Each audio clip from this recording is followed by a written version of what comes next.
this is a house of brands, not a branded house. It's down to the idea that the properties on these platforms are going to be the things people buy. People don't blindly kind of go, I am a Netflix customer, and then I'll figure out what's on there. At a certain point, more and more, it's going to be, well, what am I signing up for? What am I staying on for?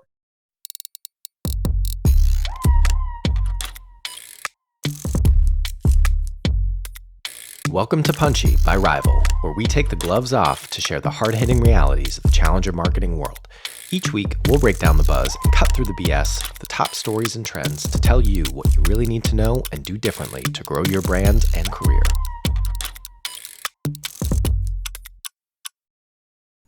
All right. I think I did the transition right this time. Can you hear me? Yeah. It actually happened. Look at that. Only took me, what is this, episode 9?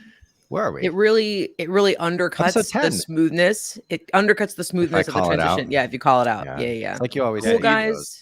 Don't tell people you're funny. Tell them a joke. Yeah, exactly. You don't clap for yourself at the end of the magic trick, mate. Like you just were you about to say I'm the evil Knievel of podcast hosts? I was gonna be like, evil Knievel doesn't jump the Grand Canyon and then like self high five. You just gotta, cool guys don't look at explosions. Cool guys don't look at explosions. So we are all in the same city today, not in the same place, but we are all in New York. And Jenna, our travel back to Boston today for our roundtable dinner tonight just got a spanner thrown into the works, as they say in the UK, or a wrench, as it's known over here. So yeah, I guess we're part of the rest of the world that's having issues with all of the air travel, but we will figure that out after this recording. For today, it is just the three of us, no guests this week, but we have got a lot of good stuff to get through. So let's get into it. We're going to talk about Netflix and Microsoft's advertising plans. From Tech Radar, a very opinionated, very spicy piece that Jenna served up for that. We're going to talk about Italy's data watchdog is the latest to warn over use of Google Analytics and all the privacy issues that they are dealing with over in Europe. We're going to talk about GroupM launching their framework for cutting carbon emissions from ads. I know we have a lot of opinions on that, and we are also working on a product and some offerings in that space. And then we're going to talk about, if we get to it, and I think we have to get to it, some classic 90s snack food. We're going to find a way to make this marketing related. I know we can do this. Choco Taco is no more, but Dunkaroos are back. So let's definitely make time to get to the grab bag this week. All right. Kicking off with, from Tech Radar, Netflix and Microsoft's advertising plans are a match made in hell and will make me cancel. So this is obviously an opinion piece, but the author of this piece talks about how Netflix is desperate and this person does not want to be turning to Microsoft for advertising technology. So basically you can read it, but Netflix is obviously going through a lot of issues. Subscriber numbers are down. They've missed earnings a few times. They're turning to potentially an ad-supported tier. Well, now that's actually going to happen as one way to keep some of their subscribers going through a lot of issues. But the person does not think that Microsoft is the answer because they do not have a good track record when it comes to putting ads in its products. Dubose, I'm going to start with you. Your thoughts, opinions, comments, questions, and concerns on this article and topic. So I think there's really two elements to this that struck me. I think that there's the wider macro conversation here around streaming, which I think, not a lot of people are surprised that Netflix is where they are. I think, the amount of money they were spending on original programming while hoping that kind of Paramount and others wouldn't pull the properties they had on the platform faster than they did so that they could kind of figure out some properties they can bank on without having to do this expensive kind of prospecting, trying to build different IP families. It's a tricky time for them because I think a lot of things have fallen apart at the same time. Economic pressures that are going to get people to rethink expenditures. Streaming services, you're probably going to see a consolidation of those. You're going to see more of the idea of people gaming different services, swapping around if there's not, appointment to view or must-see kind of properties launching on everything consistently.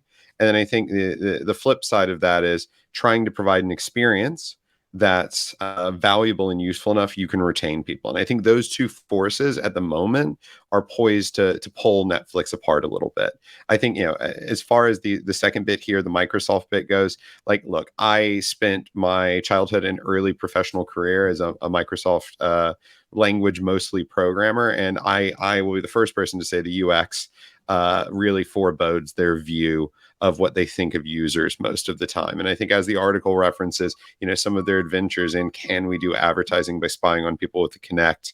How can we get people to watch things? I think does speak to a perspective on how they put advertising in front of people that could be a bit more intrusive than other brands. So I think, the forces you've got here, to your point, Netflix being very desperate on a way to shore up the cracks and the forces pulling them apart in their commercial model, combined with potentially a partner that may not be the most subtle when it comes to putting things in front of people. All we need to remember is Clippy to kind of think about the way that Microsoft thinks about the user experience is a dangerous mix. And I think I share the author's opinion on that what I'd like to see is a bit more consideration on the idea that if you go down a very intrusive ad format model for the experience, it can just cause the spiral to go a bit further for Netflix here. And I think there's no easy answer, but there's a lot of bad decisions that could come out of desperation.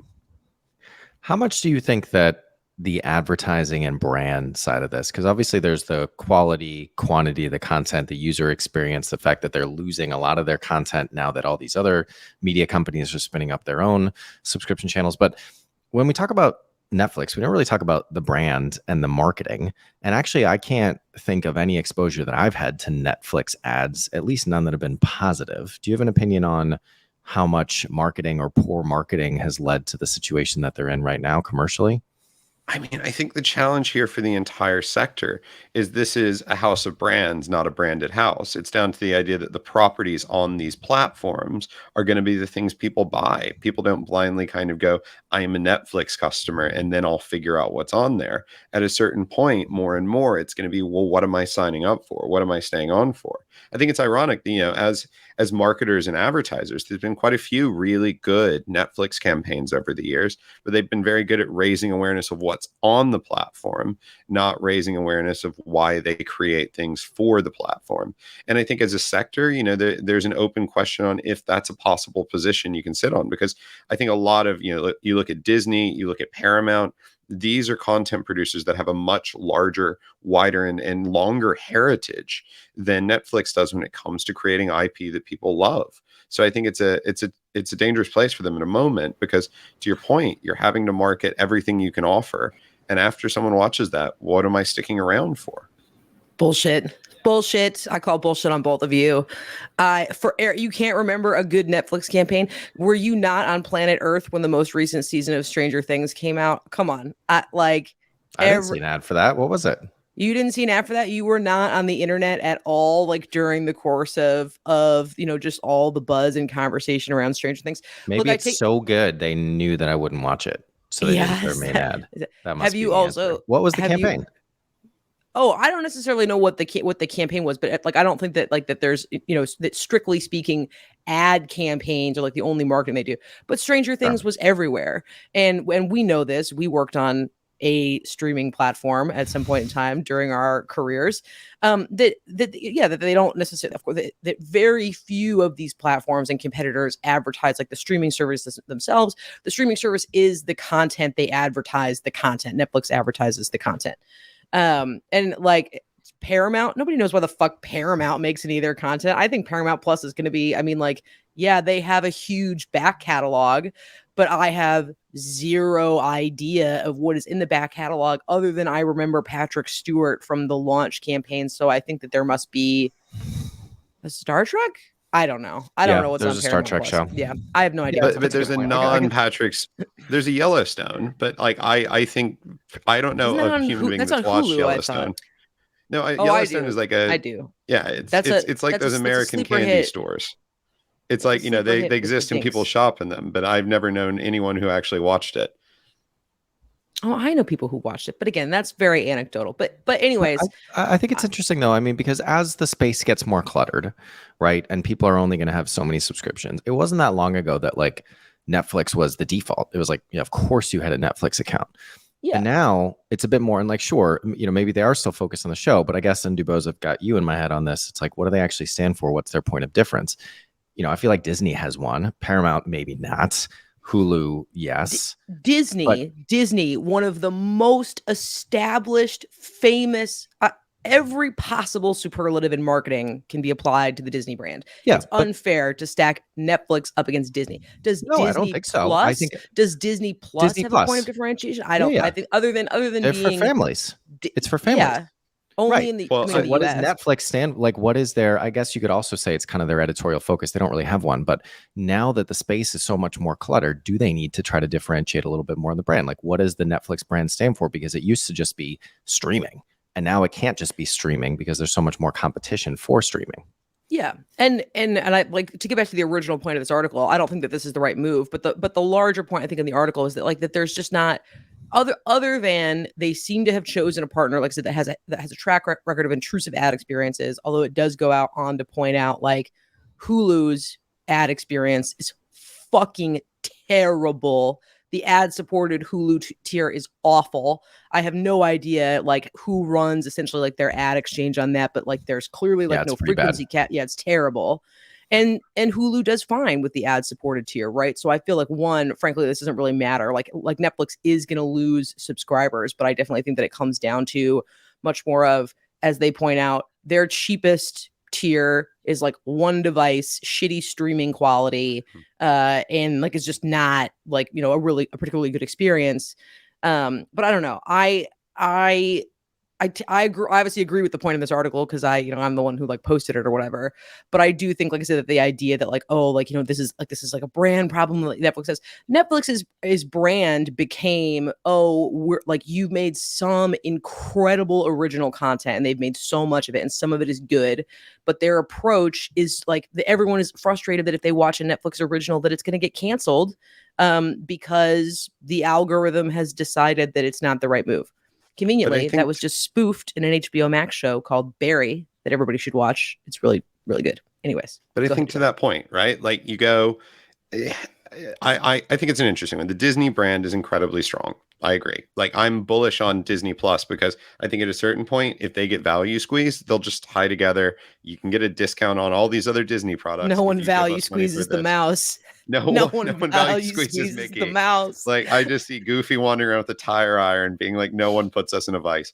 But like, I think, you know, the trick here is like the Disney Plus brand is two things. It's Star Wars and Marvel. Like at the same point, we're not saying that they're like, oh my God, they're making in the US, it's Star Wars and Marvel. Outside the US, it's, you know, there are it's got all the Hulu stuff outside the US because they own. It's got all the Hulu stuff, but like we're back to Yellowstone on this. Like, look, I'm sure it's lovely. I like Kevin Costner. Field of Dreams was wonderful. Can someone just like send me an email about what happens in it so I don't have to watch it? But I assume it's about a park and a grizzly bear that steals picnic baskets. But like I think, you know, the trick here is really like everything is still about IP for these. And I think, Jenna, to your point, like Netflix, it's very expensive to try to find repeatable, bankable properties that people are going to talk about. And I think a lot of the time, what they've started to do is go, okay, some people like this, but not enough. We've got to find something else.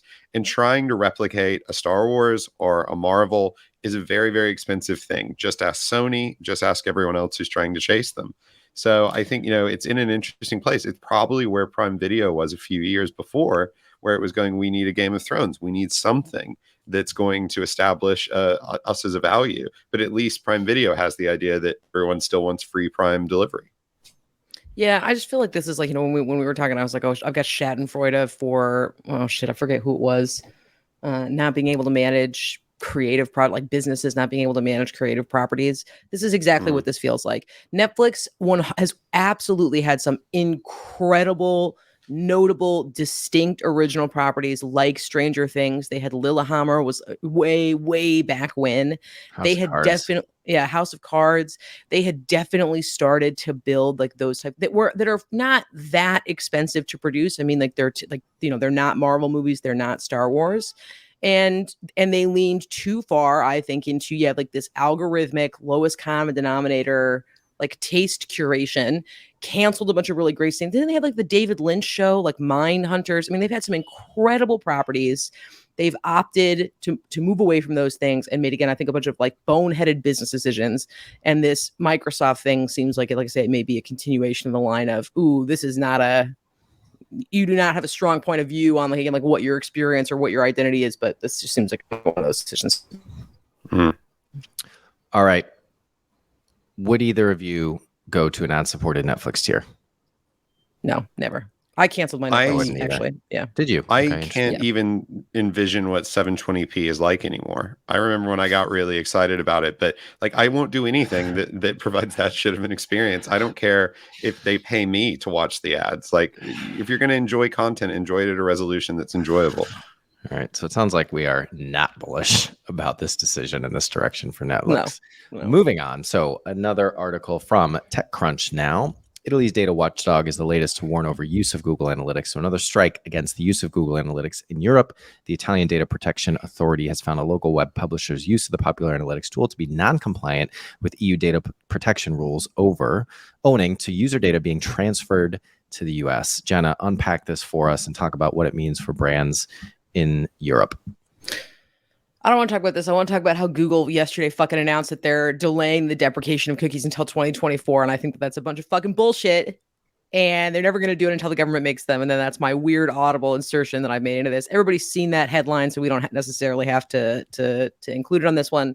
But I don't know. I feel like it's having a spillover effect to like, good, fuck them. I hope more European countries like declare like GA like hugely problematic, simply because it's incredibly obvious that Google is just not going to come with user privacy forward solutions until they are absolutely forced to, literally forced to.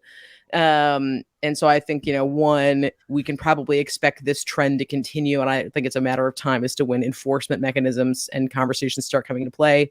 I know the EU has, has spun up, some enforcement and task forces around this, not just at the individual country level. Yeah, that's my 2 cents. But this is about, so Italy is now the second country that has come out to officially take a stance against Google Analytics, France being the first. Yeah. And the article is kind of saying, and as you would expect, you can expect more EU countries to follow in this direction. But isn't it less about the data that they're collecting and more what they're doing with that data and the fact that it's going outside the EU? Yes, but then what are the 2 ways to solve that? The 2 ways to solve that are either not collect data that is non-compliant or data that is subject to the regulations of the GDPR, or to not transfer it to the US. Frankly, I think that actually Google does have, there's conflicting legal frameworks in the US as to what their liability and the handling and the management of this data is.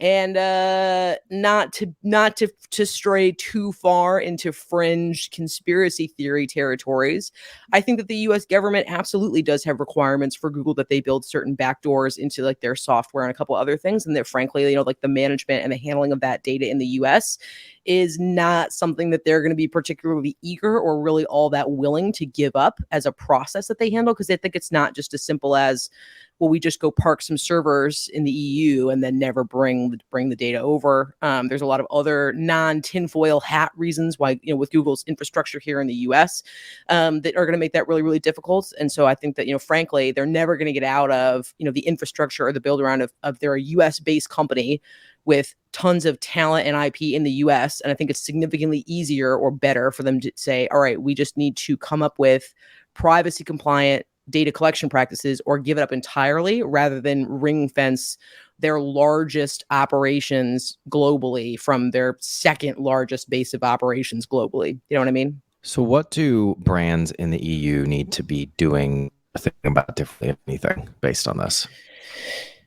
I think that breaking the addiction of easy and like wildly like transparent, overly transparent like data on some of these things is going to be like quitting, like literally quitting hard drugs, and that you're just going to have to go through a withdrawal period of, and we've talked about this, like your campaigns are not going to be as effective without some of these attribution methods, and it's time to start dipping your toe into what are some of the other channels, what are some of the other activities, what are some of the other measurement practices that we need to undertake for when overly intrusive tracking methods like this go the way of the dodo.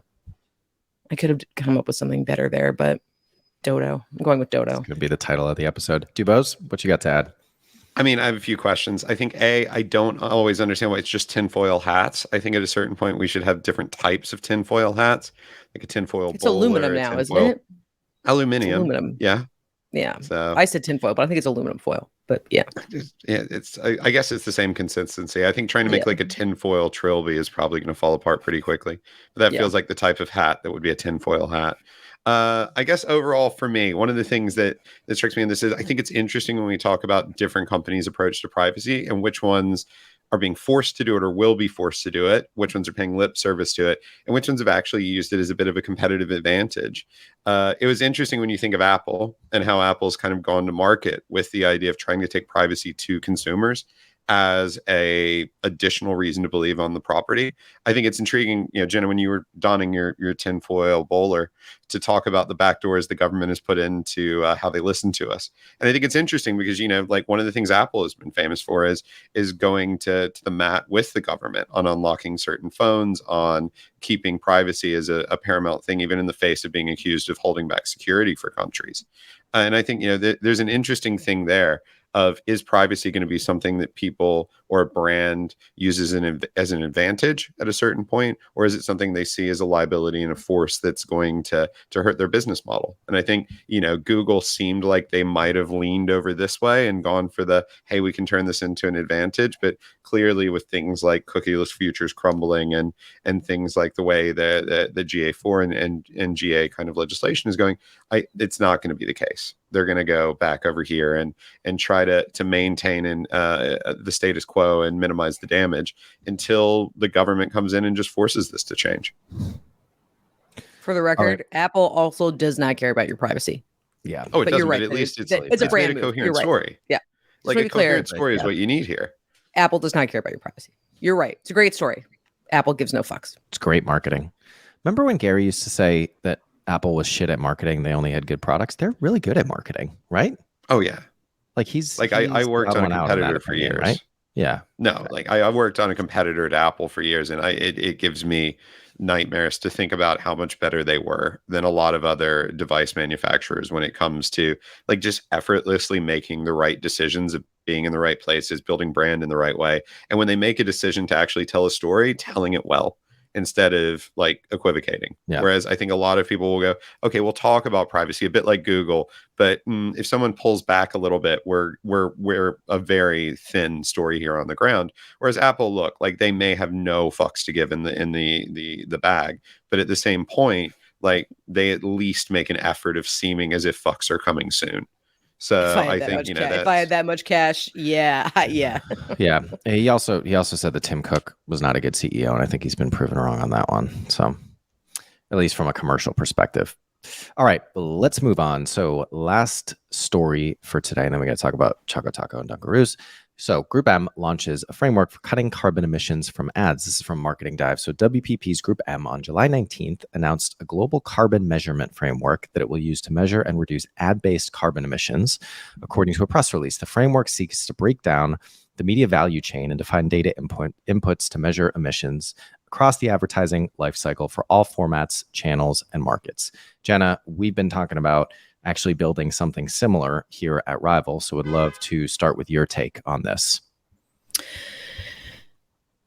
Oh, I have to resist the urge to be a cynical, no one hates every other agency as much as I hate every other agency person, and have an earnest opinion about this.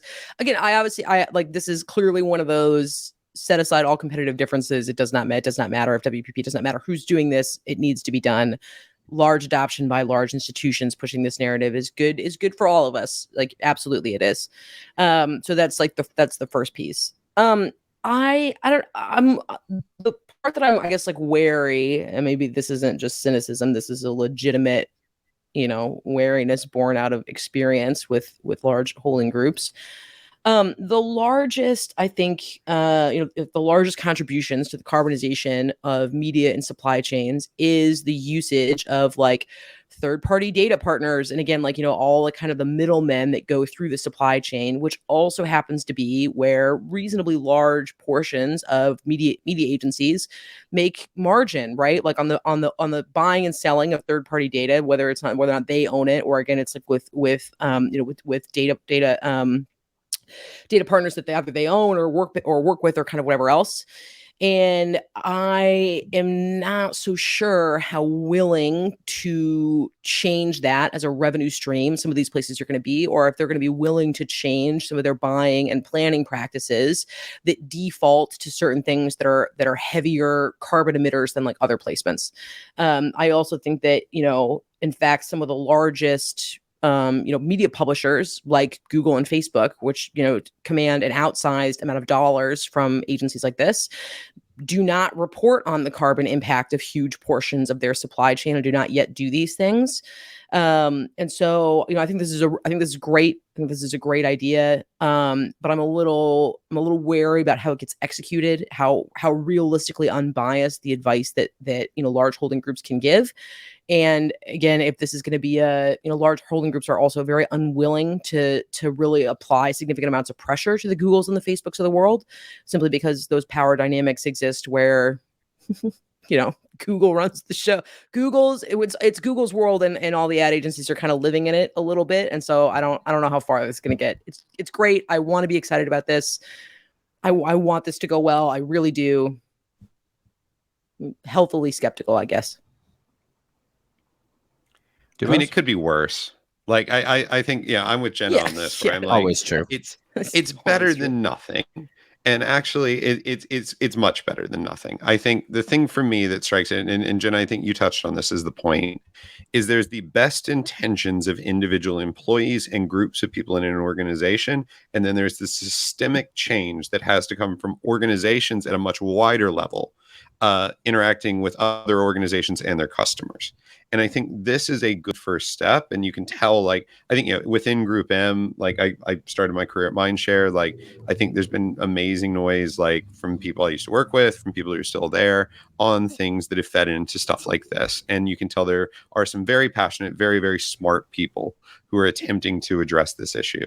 And I think for me, a bit like you allude to, Jenna, that's an amazing start to it. I think how this scales now, as organizations can internalize and make sense of not just doing the right thing because it's right and it's needed, but why this is valuable and why this could be profitable and advantageous, is going to be what drives change. And I think, it's a bit like our Apple conversation. Positive change comes from companies when they can integrate positive behavior and purpose onto the balance sheet. And I think how you can integrate a cleaner supply chain for media, and actually, in a way that's authentic, tangible, and delivers that result by having a really realistic view of what needs to be done, is going to be key. That's going to need to go through media suppliers to media agencies first. And then that story is going to need to be made compelling and authentic to a wider supply of the customers they service. I think there'll naturally be some customers that are going to get this, some organizations that are going to understand the value of being an early mover in a space to where they can take it to a customer base and say that they have started to address an issue that many may not be aware of. But I think to scale this, that's going to be the interesting challenge. And I think that, like, and this is the part that, like, it frankly, like, drives me crazy when I do have some conversations about this and people are like, I just, like, really don't care. The value of this, again, above and beyond the value of, oh my God, we all need a fucking planet to live on, and like we've all been like wildly way too conservative in our estimates of like how long we have before climate change hits the tipping point. Other than the existential value of solving this problem, as they like articulate in this, where they're like, hey, really what this translates into is buying fewer, higher quality ad placements, again, reducing the complexity of like working with third parties.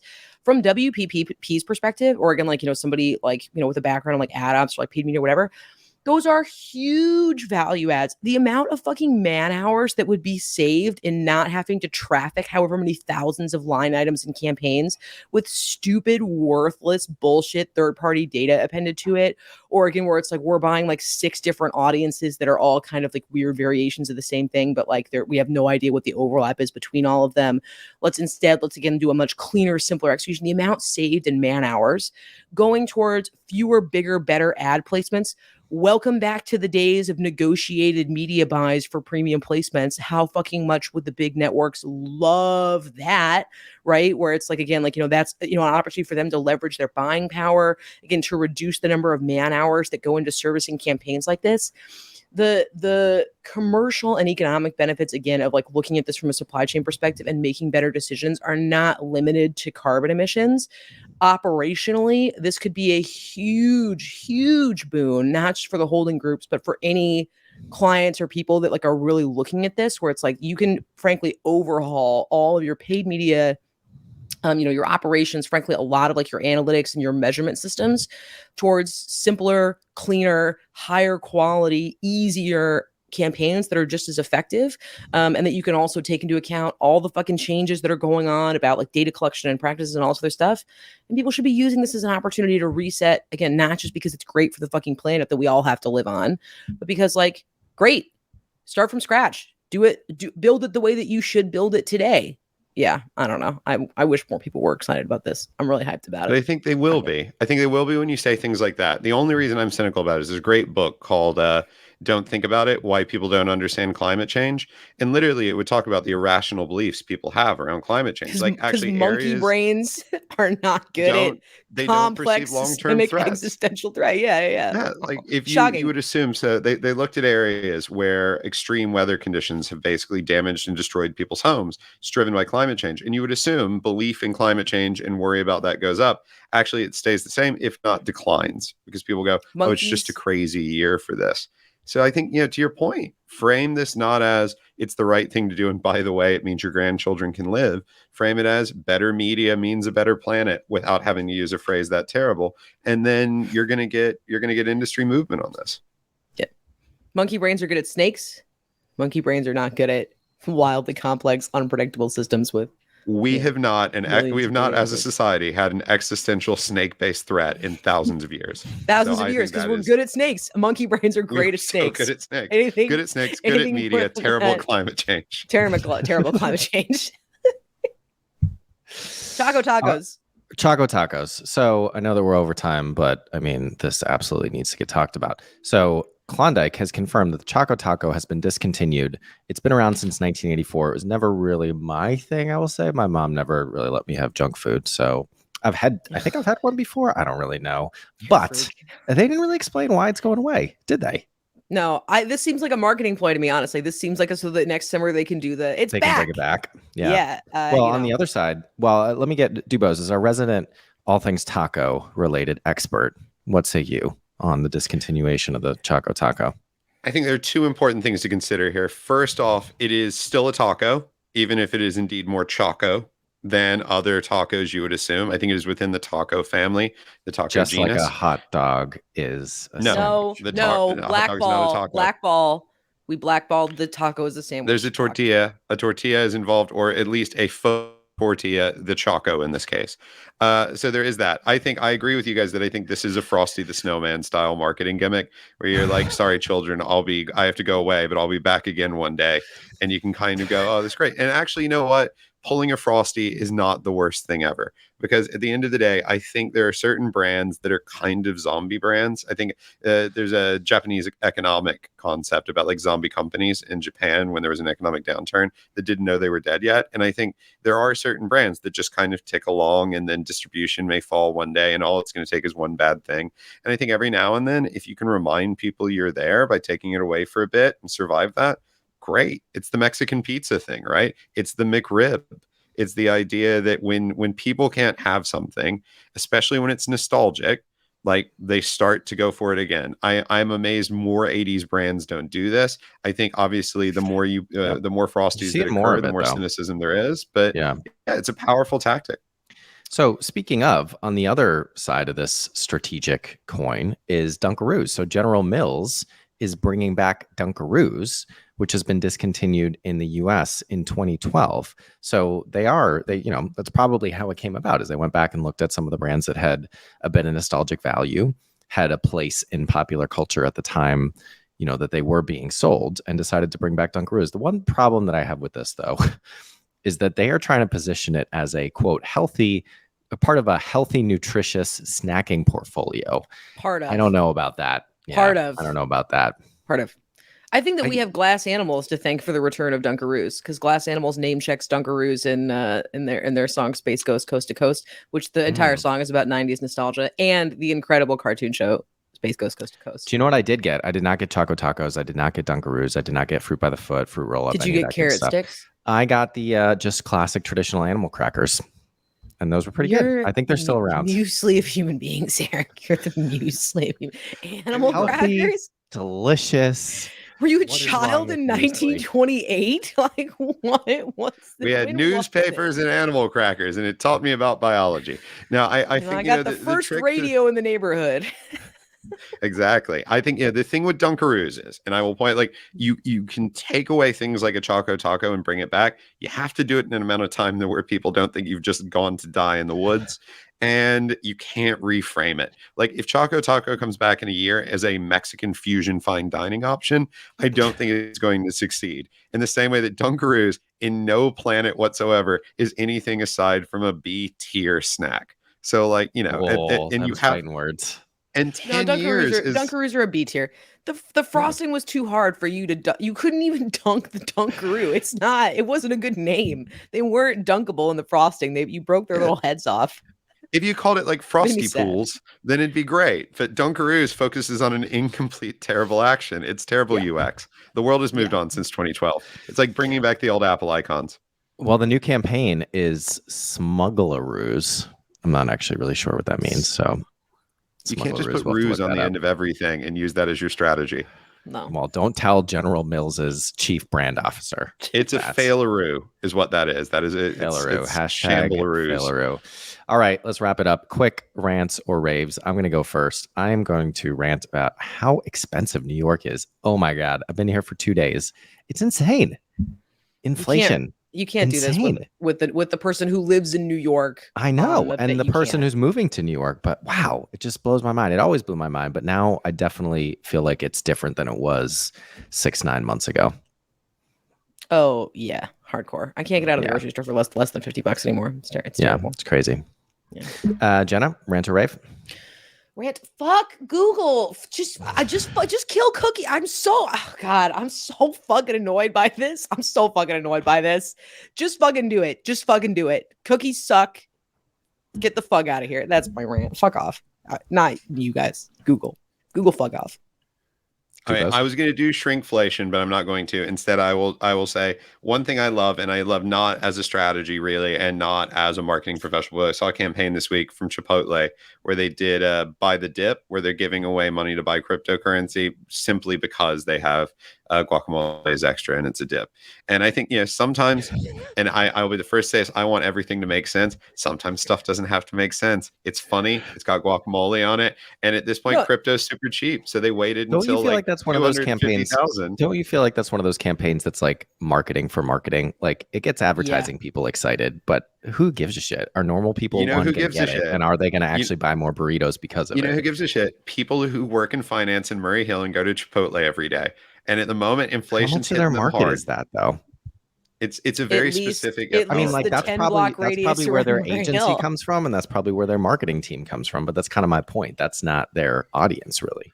But I think it's a super small campaign. It was one little press release. It doesn't have to be something that transforms brand. And for a very specific audience, it's a funny little cute activation in a time when the market's cheap. So why not give it a shot? Well, now I'm just hungry. I have to go pack for our plane that we just rescheduled. Yeah, it just got rescheduled. Sorry about that. So we have to go to the airport. Yeah, and I have another podcast recording that I have to figure that out. Anyway, all right, that's it for today. Thanks, everyone. Jen, I'll see you soon. Dubose, I'll see you in LA next week. Take care. See ya.